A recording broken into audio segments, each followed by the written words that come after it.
ചെറുതും വലുതുമായ സംരംഭങ്ങൾ കൊണ്ട് അതിജീവനത്തിന്റെ പാതയിലാണ് ഇപ്പോൾ മുണ്ടക്കൈ ചൂരൽമല നിവാസികൾ. മുണ്ടക്കൈയിൽ നിന്ന് സമ്പാദ്യവും വീട് നഷ്ടപ്പെട്ട് കൽപ്പറ്റയിലെത്തിയ കുടുംബങ്ങളിലെ 4 സ്ത്രീകൾ ചേർന്ന് കുട്ടികൾക്കായി ഒരു ഡേ കെയർ സെന്റർ തുടങ്ങിയിരിക്കുകയാണ്.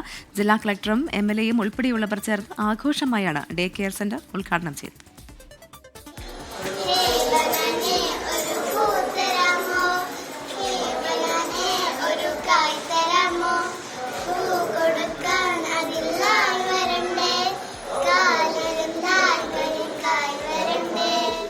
ഇത് ഒരു അതിജീവന ശ്രമമാണ്.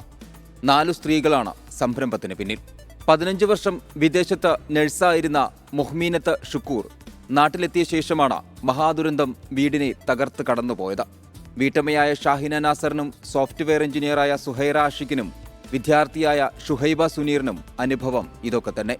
ബന്ധുക്കൾ കൂടിയായ 4 പേരും ചേർന്ന കൽപ്പറ്റയിൽ ഒരു ഡേ കെയർ സെന്റർ തുടങ്ങി. മുണ്ടക്കൈ ചൂരൽമലയിൽ നമ്മളൊരു അതിജീവനത്തിൻ്റെ ഒരു ഇത് നിന്നുള്ള രൂപത്തിലാണ് നമ്മളിത് തുടങ്ങാൻ വിചാരിച്ചത്. അപ്പോൾ ആദ്യം തുടങ്ങുമ്പോൾ കുറേ പ്രതിസന്ധികൾ ഉണ്ടായിരുന്നു. ഹൈജീനിക്കായിട്ട് നമ്മളെ ക്വാളിറ്റിയോടെ ഒരു ഡേ കെയർ സെൻറ്റർ തുടങ്ങുക എന്നുള്ളതും അതൊരു നല്ല ഒരു നേഴ്സ്, ഒരു ടീച്ചർ, എല്ലാ പ്രൊഫഷണൽസും കൂടിയിട്ടാണ് നമ്മളിത് മുന്നോട്ട് കൊണ്ടുപോകാൻ തീരുമാനിച്ചത്. സംരംഭത്തിന് പിന്തുണയുമായി ജില്ലാ collector DR മേഘശ്രീയും MLA T സിദ്ദിഖും ഉൾപ്പെടെയുള്ളവരെത്തി. This shows how strong the community is standing together.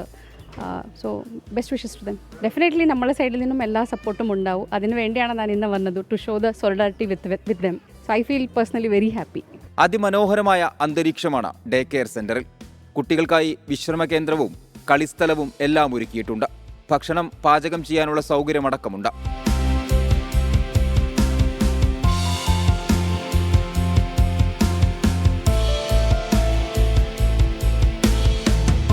ഈ വിധം ചെറുതും വലുതുമായ പലതരം സംരംഭങ്ങൾ കൊണ്ട് അതിജീവനത്തിന്റെ പാത വെട്ടിത്തെളിക്കുകയാണ് മുണ്ടക്കൈയിലെയും ചൂരൽമലയിലെയും മനുഷ്യർ. 24 വയനാട്.